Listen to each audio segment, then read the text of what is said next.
masih bersama Ketua Bawaslu Pak Abhan dan juga Wakil Koordinator ICW Bung Agus Sungarianto ngomongin soal politik uang. Nah, saudara, bersihnya pemilu dari politik uang merupakan salah satu tolok ukur suksesnya penyelenggaraan pesta demokrasi. Namun di Indonesia tampaknya praktik politik uang masih menjadi ganjalan sehatnya demokrasi kita. Rekan saya Astrid Wibisono akan memaparkan masih adanya kasus-kasus pelanggaran pemilu yang berkaitan dengan praktik politik uang serta sikap publik terhadap politik uang. Astrid, silakan. Terima kasih Sofi. Saudara, berdasarkan data yang dimiliki Badan Pengawas Pemilu Bawaslu hingga 25 Maret 2019, ada 6.649 temuan pelanggaran kampanye selama masa kampanye berlangsung. Nah, dari banyaknya temuan itu, 548 pelanggaran tergolong pelanggaran pidana. Kita lihat saudara, ada 66 kasus pelanggaran pidana kampanye yang sudah diputus dan 9 lainnya masih dalam proses hukum. Nah, dari 66 putusan itu ternyata 9 diantaranya merupakan pelanggaran pidana kampanye yang kaitannya dengan politik uang.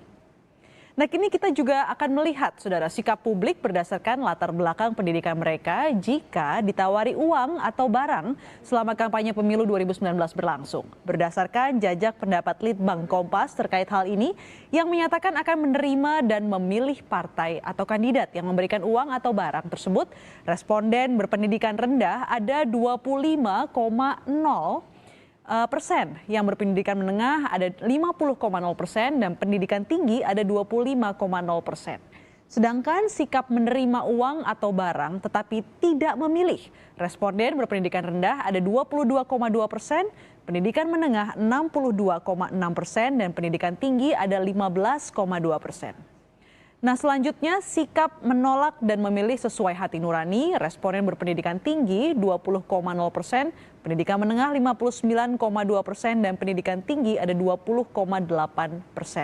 Terakhir saudara, sikap menolak dan memilih sesuai hati nurani serta melaporkan pemberian tersebut ke Bawaslu ditunjukkan responden berpendidikan tinggi 12,5%. Sementara pendidikan menengah ada 62,5% dan pendidikan tinggi ada 25,0%.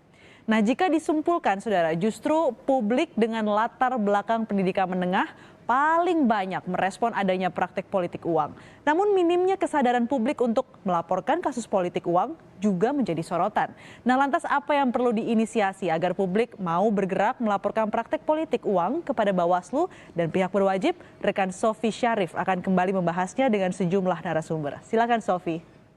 Baik, terima kasih Astrid. Itu tadi beberapa gambaran soal politik uang dan apakah para pemilih mau menerima dan tidak memilih atau bahkan tidak mau sama sekali. Pak Abhan, itu kan tadi sudah dijelaskan bahwa ada sekitar 6.000 temuan.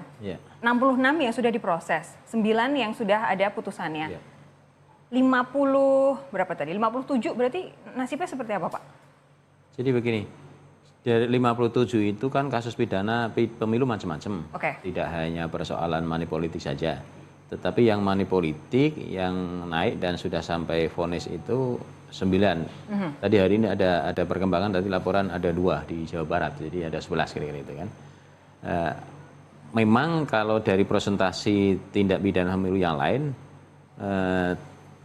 yang proses ini tidak banyak itu kan.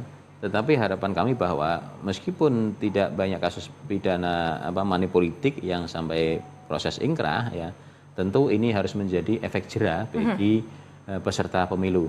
Tadi kalau data itu menarik bahwa 60% kalau nggak salah masyarakat yang berpendidikan menengah itu yang merespon mau melaporkan dugaan pelanggaran money politik kepada Bawaslu. Kami tentu ini kami akan merespon dengan baik. Harapan kami bahwa masyarakat ketika memang melihat ya adanya dugaan politik uang segera saja disampaikan kepada Bawaslu. Tentu kami memang kerja kami tidak hanya menunggu pada laporan masyarakat. Kami ada mekanisme temuan. Kalau hasil pengawasan kami ada dugaan politik uang, maka tanpa ada laporan kami pun akan tindak lanjut di bagian dari temuan kami. Oke, apa syarat kemudian masyarakat bisa melaporkan dugaan politik uang sehingga benar-benar akan diproses oleh Bawaslu? Harus ada foto kah? Harus ada barang bukti kah? Ya, ini kan persoalan ketentuan hukum.